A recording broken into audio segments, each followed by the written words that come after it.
of course, there is always something to talk about right here in our beloved African continent. On that note, I welcome you to Nigeria Superfans Forum. My name is Oluwafemi Ashalu, and today on the show, we'll be crisscrossing the continent like we always do. But first, we'll begin from home. We'll be talking about the result of Nigeria's friendly against the Mexican national team at the AT&T Stadium in Texas, United States of America. Of course, it ended in defeat for Jose Peseiro, his first game in charge of the Super Eagles. So we'll be looking at that. And of course, also we'll be looking at Victor Osimhen. A lot of speculation still surrounding, and this time an African is urging his former team to sign Victor Osimhen as a replacement for a particular player in that club. And Sadio Mane, it seems that his mind is made up to leave Liverpool. So we'll be looking at his possible destination and what it will mean for his career. And sadly in Ghana today, very sad, a particular player, Alfred Duncan, is calling time on his international career at just the age of 29. And the young man, he said a lot of things in the statement that personally broke my heart. Of course, we'll be looking at that today, and I'm sure our Ghanaian fans, of course, they will be really curious to say something about this. Kayode Ogundare is very much around. Kayode, you're welcome. Thank you. I hope you had a wonderful weekend. So. Okay, of course, I know the title celebration is over now. We are back to business. Yeah, sure. Okay, let's talk about Super Eagles friendly against Mexico. It ended in defeat. First game for Jose Peseiro, and he's saying that the only promise we've got is Nigeria is going to play attacking football. Let's quickly look at that. Then, of course, the NFF president, Melvin Pinnick, said he trusted Peseiro to restore Nigeria's what's the expression on your face, guy? to restore Nigeria's glory in football. But we have a particular focus in view. But first, let's talk about the reaction, guy. Well, I saw clips from the game. I didn't watch it live. I saw clips, and there were pockets of hope. There were things to be happy about. Like I told you, I said we needed to see these home-based players in action, and I think Ishak Rafiu, the Rivers United guy, actually acquitted himself very, very well. Same for the guy who played in defense. And like I also said the last time we were talking about this game, that I would have preferred that we see an entirely new team, because we've seen how far the Kotoko and the rest of them can go, and I am not surprised. He scored an own goal, but that for me is nothing to be ashamed of. It happens in the course of football. Of course. Anybody can score at any time. But I think I'm particularly delighted that Calvin Bassey is on the high. He seems to be doing everything right now. I saw that he played at the left side of the attack in the midfield. Exactly. That shows some probably good thinking on the part of the new coach. He thinks this guy can offer more going forward. And that won't be the first time we are seeing a fullback being moved into the middle. We've seen it before. Ben Hiro has started. And I saw Simon, like the right back. Yes, even Iwobi. I think Iwobi is gradually coming back to his normal position. No, not normal. He played like at the point he was playing as a wing back too. Okay. So he shows his versatility. All in all, I think it was a good game. Maybe the coach was just trying to see that's the essence of friendly games. Try players in different. Don't be afraid. That's one of the problems I had with Genotro. He was always rigid. He was always too scared to try new things. Not flexible to try new things. You can. The worst that will happen is you lose, but you would have learned valuable lessons, which this coach has learned from the first game. Hopefully, he can take it on.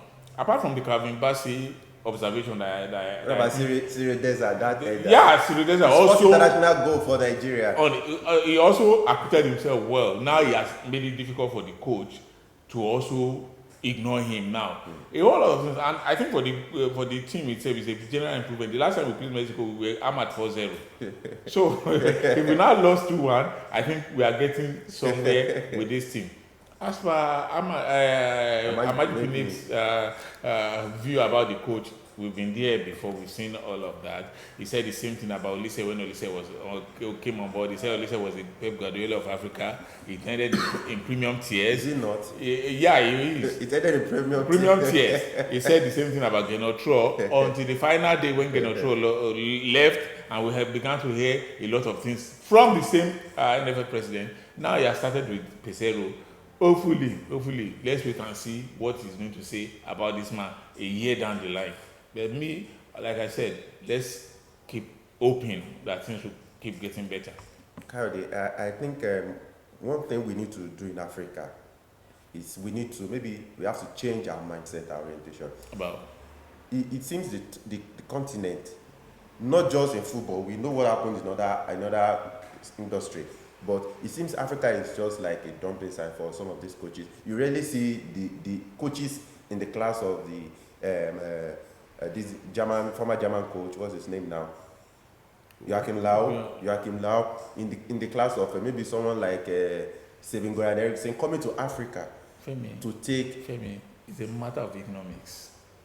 Can you afford those coaches? Even if you can afford them, yes. Would they want to compete? If the price is right, they go to the Arab countries. What about maybe because of the facilities? I was going to ask you about that. Will it be because of the facilities? Not facilities alone. They go there because the price is right. Don't forget this is all about the naira. Because of the oil dollar here. Because the money is there. Fabio Capello, do you think what's his name? The Barcelona coach, Xavi, he couldn't have gotten another club in Spain before he left for Qatar? No, it was about the money. If the money is right, they will come. But don't forget that how much are we paying Peseiro now? Some people are still complaining about how much we are paying Peseiro. So imagine we say we are going to pay Peseiro like $100,000 per month. Even I will go to NIS for that's the point. For a that's the point. Club, yeah. The North African countries seem to attract these higher caliber coaches because they pay top dollar. The Egyptian coach is on, I think, $90,000 per month. We do not pay that much. So we should get to a point where we know that this is about naira and kobo. And for this former Sundowns coach, yes. To have Sundowns or what's his name now? Musimani, right? Yeah, Musimani. To have gone to Al-Ahly. It's about the money. If the money is right, any coach will come. Are you telling me that if, for example, you promise Mourinho, if Mourinho's annual salary is a guaranteed £6 million a year, and we promise him to top that, you think he will not leave whatever he is doing in Italy and come to Africa? No, let the money be right. It is about the money, Femi. At this stage, it's not about the name, about the fame again. It's about the money, because at the end of the day, what matters is how you are able to take care of your family from what you have earned in your career.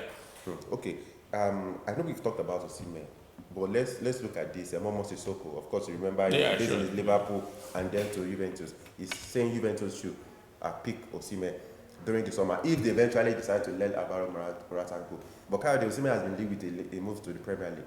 Do you think he should stay in Italy or try himself elsewhere? My first option would be for him to stay in Napoli. If he's not going to stay in Napoli, another year? Yeah, for another year. If he's not going to stay in Napoli, he should go to Juve.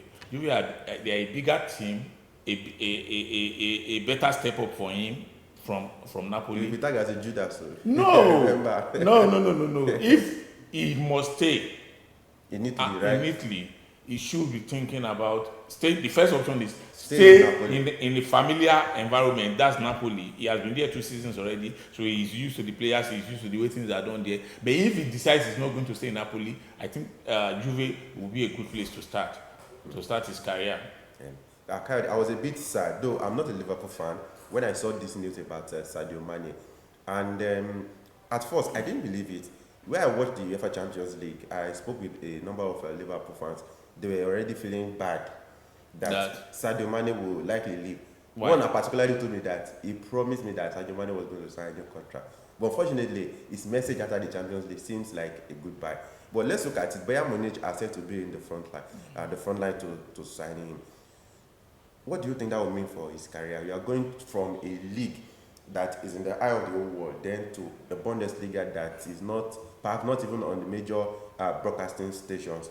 What would that mean for his career? There even the possibility of winning Ballon d'Or as one of the perhaps brightest prospects in Africa. A player's career is like this. Sadio Mane, since he left Southampton for Liverpool, he has won practically everything that needs to be won in football. Practically everything that he can win. I don't want us to look at this from negative perspective. Going to Bayern Munich is not a step down. Excuse me, it's not a step down. How do you mean? Bayern Munich are a top team in Europe. The fact that they play in the Bundesliga does not regularly they come to the Champions League. They are local champion in they come to the Champions League and they beat most of your teams. At least you and I know. They beat my team Real Madrid.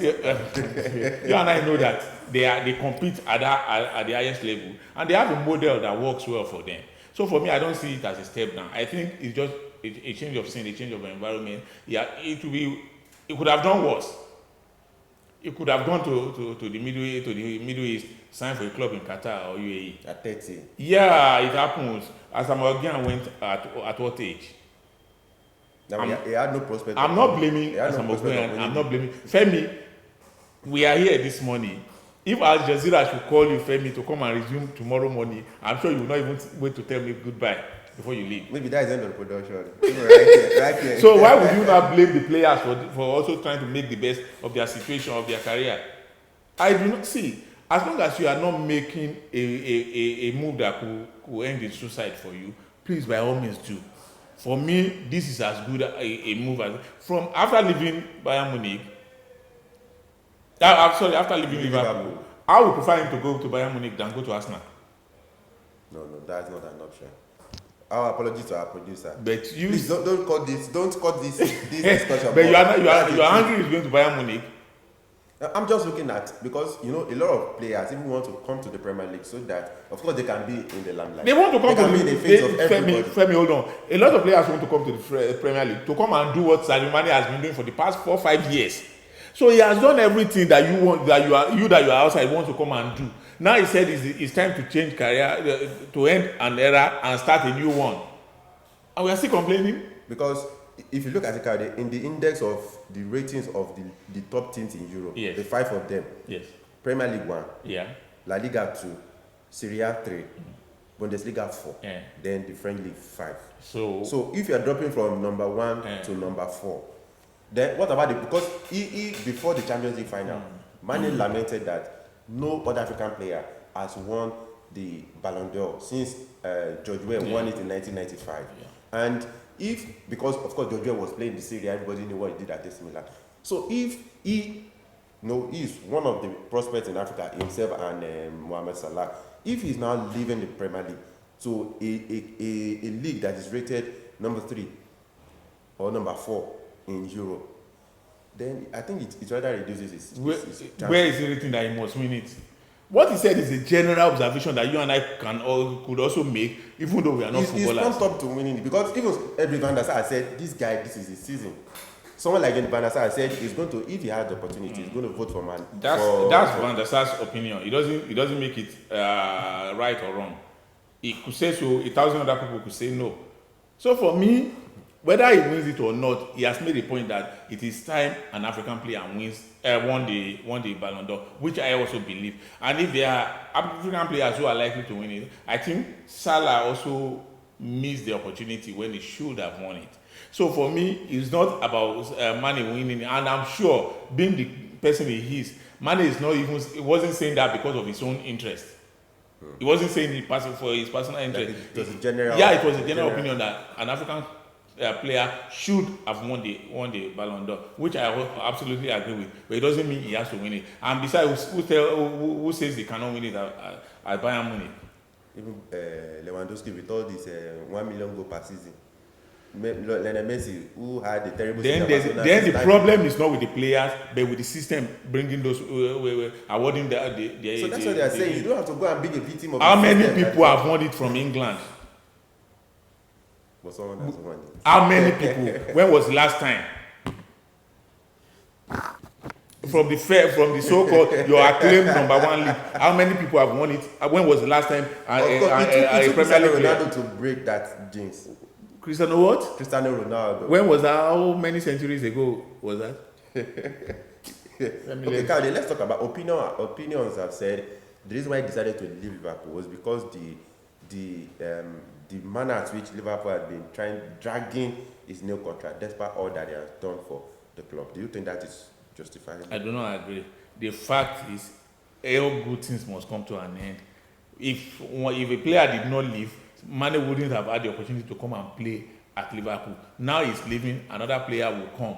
Liverpool will go on, Mali will go on with his career. Let us not overthink this thing, Femi. It is what it is. Players come and players go. It won't be the first time a player is leaving. It won't be the last time a player will arrive. So let's not overdrive this. Okay, let's quickly go on this very brief. We're about to talk about Alfred Duncan, the sad farewell note to Ghanaian football right there. But please, don't forget to click on the subscribe channel. Please share our videos, like our videos, and of course, let's continue to keep our comments coming. And remember to always indicate where you are reaching us from. And of course, we'll be looking at a message from one of our viewers from South Africa. He's talking about the government running football in Nigeria at the expense of encouraging individuals to come into this sphere and run things the way they're supposed to be. Of course, we'll be talking about that on that the Nigerian Professional Football League. So that is why we said whatever you want us to talk about, please let us know. And of course, we will be assured that we will give it time. Let's quickly go on this very brief break. We'll be back. Please stay with us.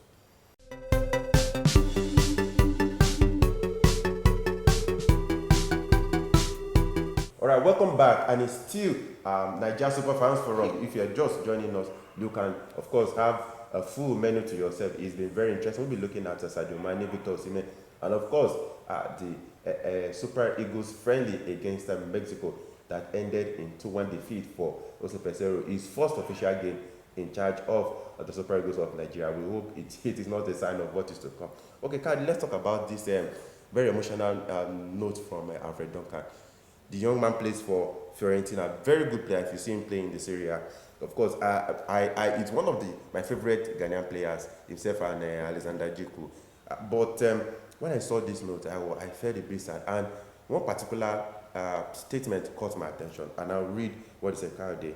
He said, if years ago, when I was a Sassuolo player, I had a psychological trauma after traveling 15 hours to go to Washington for a friendly game against Canada, and then not play even a minute, and I was the only player not to set foot on the field. It happens. As sad as it is the prerogative of the coach who gets to play or not. If you read the whole message, he insinuated that there was an unjustifiable, unfounded gang up against him. Because he said the president of the Ghana Federation, Kwesi Appiah, Abraham Grant, and CK Akono know perfectly well what I meant and how they treated me. Femi, without trying to downplay what Alfred Duncan has said, it's a very, very sad situation. But I think it is still in the realm of speculation whether there was a gang up or not. But what my own personal opinion from where I sit is that the coach reserves the right to call a player and to play him when he chooses to. But I think everyone deserves a fair chance. If you are going to call a player, like he said, for a friendly, it is not for a friendly game to come to he traveled all the way 15 hours, I think he deserves to have a look in. And it's so sad that at 29, this is the age where a player, especially a midfielder, is at his mature best. And if he plays consistently I think in the Serie A, sorry, Kadi, he scored the goal that took Fiorentina to Europe this season. Yeah. Against Juventus. Yes, I recall that. Yeah. So for me, I think if a player plays consistently, Fiorentina are not a small team in Italy. If he plays at that level, even if he plays for whatever, for Salernitana, for Venezia, whoever he's playing for, the fact that he gets to play in the league shows that he has a quality, and I think he deserves an invite. Let him come and show what he can do. But when a player consistently gets overlooked, not because he doesn't have the talent, not because he plays in an obscure league, it is a tragic thing. And the fact that we cannot ask him not to retire from international football, because what's the essence of waiting for a call that will never come? Kadi, to justify what you said, he said it's incredible to have only 9 caps for the national team. He said, I've been playing in the Serie A for 11 years. Yeah. He has a very, very rich credential. If you check, he has played all his life in the Serie A. And you can see he has played for Inter. From Sassuolo. Yeah, he played for Inter. He has played for Sassuolo. He's playing for Fiorentina now. He shows the kind of caliber, the kind of quality he has as a player. The least I think Otuado should do is call this guy to a training camp. see whether he has what you want. And like I said, he is not beholden to playing.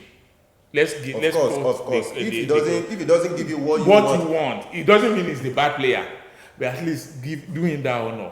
Call him to camp. See what he can do. I think he will even be better than, with all apologies, I'm sure he will be better than a lot of players that are than some players. In the national. Than some players. Yeah. Not a lot of players. Yeah. Than some players. But then, one thing I've also learned, because I was also a rookie coach, I coached my faculty team in the university. What did you guys do? We won the faculty cup, and we also got to the semi-finals of the Champions League then in school. We had this competition that we call the Champions League for all the faculties. So I'm a coach. So don't be surprised when you get people calling me coach. But you continue to turn down our offer to buy you, but don't really buy you. I do not want that. But like I said, a coach knows what he wants in a player. No matter how good the player is, the coach could decide is not what I want. But before you say that, Femi, you have to see him play. At least try to play him in a formation that helps the player and helps you too. If it doesn't now work well, you could say, you know what, I've tried all I can. It's not working. So sorry, you have to leave. But without giving this guy the benefit of doubt, I think he's justified to feel this way. Because I think it's so sad. Yeah, I think sport journalist Sadiq Adam has also attacked a lot of people who will be saying that, of course, just keep quiet. Keep quiet. You don't have to tell him to keep quiet. The fact that he won't speaking shows his level of patriotism. He's talking about those who will tell him to just keep quiet. Okay, he wants to play for Ghana. Of course, I'm sure this must have been. It's not about money. It's not about money. He wants to play for Ghana. It shows his level of patriotism, and I think it's not too late to ask him to reconsider. I hope Ghana will do that. And he wrote, "I found peace and happiness without thinking of being called up to the national team." It's sad. Very, very sad. I don't know, but it seems the Ghanaian Football Authority, they have a way of doing this. Of course, you can't forget Mohammed in Southampton too, though in a different that's a different. But I'm just saying, in a way of handling such situations. Yeah. Mohammed was not also the first player. There are also players that I've seen, even recently, one that I think he decided to play for Canada now. He said he doesn't want to play for the GFA. It happens everywhere. There are a whole lot of players who say they don't want to play for Nigeria. I know a couple of them. But what I'm saying is, Femi, this guy is already tied to Ghana. He cannot play for another country. Yeah. And he's still active. Give him the chance to come and show what he has. Between now and the World Cup, you have like 6 months or thereabout. Mm-hmm. So you have like 6 months. You have the Nations Cup qualifiers. You have the World Cup preparations. You have friendlies. You have friendlies to play. There's a 4-nation tournament that is coming up very shortly. There are a whole lot of opportunities for you, windows for you to try this player. Even if it's one, give him a chance to come and play one game. Player of that quality, so that you can shut him up if he doesn't measure up to expectation. Yeah, I'm all for justice. Give him the opportunity to play. That's what we want to ask for. Okay, Kade, let's go to the Ghanaian Premier League now. Your team, Ashanti Kotoko, because of course you've been saying for them to be at the top of the table, they deserve to be there. Okay, but they are on the verge of being crowned the champions. They are on the verge of winning their 25th title. They won 2-0 away over the weekend. And let's talk about Emina Shaka. Emina Shaka have been relegated. Yeah. Well, that's football for you. Maybe they should change their name to Emina Tilapia instead of Shaka, because it seems they couldn't devour any team. But I'm very happy for Kotoko. I'm very happy for the people of Kumasi. I'm very happy for the people of the Ashanti region too. It's a team with a massive following all around. Although based in the Ashanti region, it's followed by a lot of people all over the country and Africa and beyond too. So I'm very happy for them that this is coming. They have a name, they have a pedigree. So when big teams like this win things, I'm very, very excited. Very, very excited for them. And hopefully next season will be our own season. I remember that they will be taking the title from Out of Hope. Yes. So I'm sure Out of Hope, maybe next season we'll be looking at, we need to get this back. And who says RT you cannot win next season? That'll be the end of the world. Okay, let's really talk about the results now. Edwana Star, they play at home, they drew Austin Drip FC. Legon Cities, they drew 1-1. Austin Gold Stars, like we say, Ashanti Kotoko, they defeated Medema 2-0 away from home. Ashanti Gold, of course, our team that will be going back to where they deserve at the end of the season. That is, like you said, Like, if they are happy. If they are happy, fails. Okay. So they play 2-2 playing at home to Accra Lions. And Berekum Chelsea defeated Sharks. Like I said, tilapia or even any other type of maybe Emina golden fish or something. Be nice. Try and be nice sometimes. Of course, now how can you be bearing Sharks and you're being relegated? There is a team that used to be called Sharks in Nigeria. Those ones, they are baby sharks. They are baby sharks. Baby shark. Remember that baby song that is very common. So Berekum Chelsea, of course. So Berekum Chelsea responsible for Emina Sharks being relegated. Yeah. They live to fight another day. Wafa, they're playing at home. They do 1-1 at home to Beckham United. RTU, Kyle think that Kyle said maybe they will win the league next season. Of course, they played goalless at home to 11 Wonders. And King Faisal and Olympics, they of course ended their encounter 1-0 with King Faisal playing at home. So let's talk about the standing now. Kotoko, 9 points now. 9 points. They are on the verge of being crowned champions in Ghana. 59 points. Followed by Beckham United, I beg your pardon, 50 points. Medema also on 50 in third position. Hearts of Oak, they have 2 games in hand now because of the outbreak of the flu in the camp. So they have 47 points. Which means they can actually potentially overtake the 2 teams and get into second place. But not it will be difficult to overtake. No, they cannot. That the title is lost and won already. So 11 Wonders, Wafa, Elmina Sharks. So Elmina they've been relegated. Wafa and 11 Wonders. This team, they have very wonderful names, but there's no wonder happening to them at all. Okay, let's go to the Nigeria Professional Football League. We got this message from one of our viewers, and he said, could you please talk about the problem of government owning and running football clubs in Nigeria rather than private individuals? Isn't this a big hindrance to the growth of football, particularly in Nigeria? That's Ibrahim from South Africa. Ibrahim, thank you very much. The rest of you, please, whatever you want us to talk about that has to do with football in any country, not only in Nigeria, Ghana, South Africa, wherever, please bring it to our attention, of course, and we can rest assured that we'll give it due at the time to discuss right here. Kayode, let's talk about it. This is a problem that is in the face of every one of us. We've talked about it, we've yelled about it, but Kayode, someone is still saying we should still talk about it. Okay, let me start by saying Ibrahim is my friend. We went to university together. He's in South Africa now. Yeah, he's an avid watcher of this program. Wow. Practically every time he watches and he gets back to me with his observations. And I think it's good that we're going to talk about this now. So for me, it's the single most important factor holding back the development of the league in Nigeria. Because you see, the problem with government owning teams is that it doesn't leave room for creativity, for innovation. Because the club handlers, they are not club owners now. The club handlers sit down tight. They don't have any pressure to go and look for money. They just wait for government to bring money. They know the money will come, and they hardly have to account for those monies. That's it. The money. What government can do is to fire them. Fire them. They don't have to account for those money. If you are a private club now, you know that every money, every cent must be accounted for. So you are more accountable. But because there is no accountability in this, they tend to do whatever they like. One, then two, there is no urge to create a business, a buzz around the club. Most governments see these clubs as a private public relations vehicle. That the government is doing this. See how they are supporting 3SC. They are supporting Rangers. I think the only private club there are 2 private clubs in the Nigerian Premier League now. MFM and Remo Stars. Out of 20. Femi, that is ridiculous.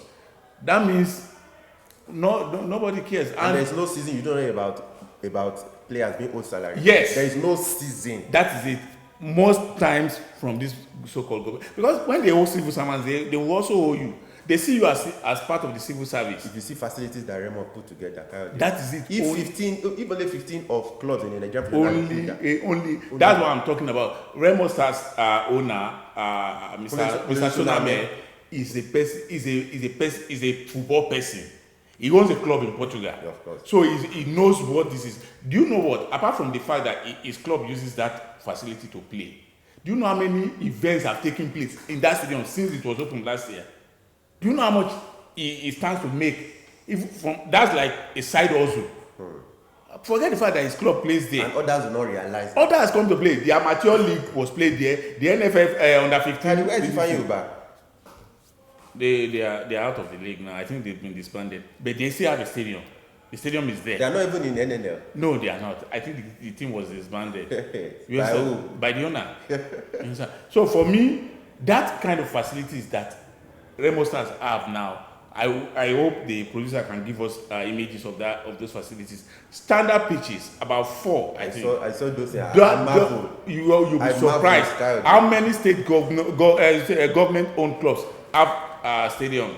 And in the under-20, the guy that scored 2 goals in the final plays for Remo Stars. In fact, it's not about them. They are under 15 team won the under 15 competition. Yeah, in Nigeria. Nigeria, it shows that they are doing something right. Most of their players, they have a pathway to Europe because they have a club already in Portugal. Their coach Dan Ogumodede just left for Portugal.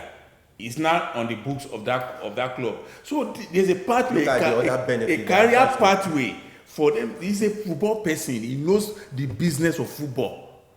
He knows the business of football, and see, it's a long-term thing, but definitely is going to reap more than he has sown. I'm telling you, there's big money in football, but you have to be foresighted. You have to think long-term.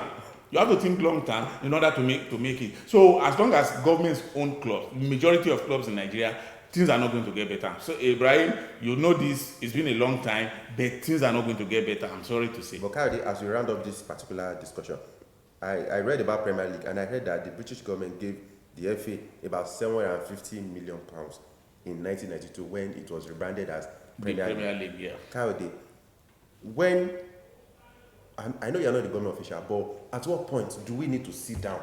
When we read about these things, we know about these things. So why is it difficult? I wrote a paper on how this could be done. It has to come by legislation. The NFF must legislate. And we have people like Obina Ogba. Yes, the NFF must legislate. What they should be is, to be honest, you cannot just withdraw suddenly. There could be like a 5-year plan that, okay, gradually you reduce funding to the clubs. The first year, the second year, the third year. By the 5th year, you hands off finally. Allow people to own the clubs. If the clubs are going to die, so be it, let them die. If all we can do is 12 clubs in the league, let us go with 12 clubs. If we can do 10 clubs, let's go with 10 clubs. It doesn't reduce the quality of the league. The fact that you have 10 good teams doesn't reduce the quality of the league. In Scotland, you have how many? It's better to have 10 teams. 12, it's better to have 10 teams than to have 10 productive teams than to have 30 that are not worth the name. So for me, under a 5-year plan, you just withdraw gradually. Okay, by the second year, you give them 80% funding, the third year, 60%, the fourth year, 40%, the last year, you give them 20%, and that's all. Right, let's quickly talk about Game 30 in the Nigerian professional football, because we can spend all day talking about this. You know, it's a problem that is in the face of every one of us. MFM. The MFM seems to be gradually crawling out of... I told you that as at last week, I said up to the team in 8th position, nobody is safe, nobody is relegated. 8th position to 20th. So that's what we are seeing now. We are seeing a dogfight, and it's going to get uglier as the days go by. There are 8 games to go, and things can just go south for anybody. Imagine where Kano players are now, even with the points deduction. Yeah. So for me, I told you the last, I think 2-3 weeks ago, I said very well. Up to the 8th position, downwards, nobody is safe, nobody is relegated. It is true that prayer changes things. I think MFF players... I do not know about the prayers. MFF 3, Gombe United 1, Sunshine Stars defeated the Katsina United 2-0 in Akure. Niger Tornadoes, Lobby Stars, that game is still postponed. Kwara United, of course, they narrowly pipped Akwa United 1 in Ilorin. Atlant 3, Shooting Stars. I told you, I said Shooting Stars are likely not going to take. And there's a pattern to this. Yeah, they have a poor away. I said that. Yeah. And there's a pattern to it. Each of the games that they've lost away, Shooting Stars will score first. It shows a fundamental weakness. But today is not the day to talk about that. Some other time we'll talk about it. Remo Stars, unfortunately they lost at home to 3 Kano Pillars. 3-1. It was a good victory. Dakada, Rivers United they had to dig deep. Yes. They had to dig deep. 3-2. They defeated Dakada away from home. Then Plateau United, emphatic 4-0 over Rangers. Vicky Tourist 1, Abia Warriors 0, Eyimba 3, Nasarawa United 2. Kayode, Pillars, Plateau United, I meant to say. What is happening to Enugu Rangers currently? Nothing. It's football. They've also done very, very well recently. But once in a while, things like this come. Don't forget, Plateau United are also a team on a mission. They want to make sure that they keep within touching distance of Rivers United. Rivers United went away to win that very, very difficult game. Even though, like I told you last time, I said it's not very far from Port Harcourt. So they had a large contingent of supporters there, with just like playing at home. Yeah. So having gotten that result, Plateau United must also get a result. And they got it in grand style, 4-0. Yeah, it happens. That's football. So I think for Enugu Rangers, maybe the cathedral has fallen. But 38 games left to play. 8 games left. 8 games, sorry. I think anything can still happen. But River, they are still holding on to their 7-point gap lead. Yeah, they are looking good for the title. So at the bottom of the table, Dakada, I don't know, MFM, though they are still rooted there, but they are showing signs that will not go down without a fight. Anything is possible. So Lobby Stars, unfortunately, Lobby Stars, very sad to see Lobby Stars there. They started badly. I remember the season we had at Bridge. Yes. They won the title. Yeah, they played good football, but they started badly. Then some choices in players and coaches also affected them. So that's why they. I think they said their coach. Yeah. Yes. This season. Yes, that's why they have this problem. And it will be sad if they go down. Okay, Shooting Stars 11. Are you guys aiming for Europe? This or just want to survive this season? This season about stabilizing, making sure this is the first season back in the top flight. Just to stabilize. The next season they have to do some aggressive recruitment, or else it will be the same story every season. Struggling. So they need to be, like I said, let this season just go away. You guys can sign Rafael Leao now. Since you can talk to the governor to sign Rafael Leao, he's very available. You and Real Madrid, you guys are Real Madrid, you can buy. Kaido Windare, thank you for coming. It's always a pleasure, friend. And for you, thank you very much for always being with us. And for Ibrahim, please, if you're interested in running a private football club in Nigeria, please, you're welcome. Because Kaido and I, at least, will give you all the moral support that you need. Thank you very much for always being there for us. Please don't forget, wherever you are reaching us from, please indicate wherever in America, in Britain, in Canada, in Ghana, Nigeria, wherever, please indicate in your comment section. And of course, our producer will be rolling. Of course, you will even actually see your comment rolling on the screen. Until we come your way. And for Real Madrid fans, we say congratulations, you won your 14th Champions League title at the expense of grieving Liverpool. And now Sadio Mane has added to their injury. We pray that God will comfort all Liverpool fans. Until we come your way again, we say have a fantastic time for yourself. Bye for now.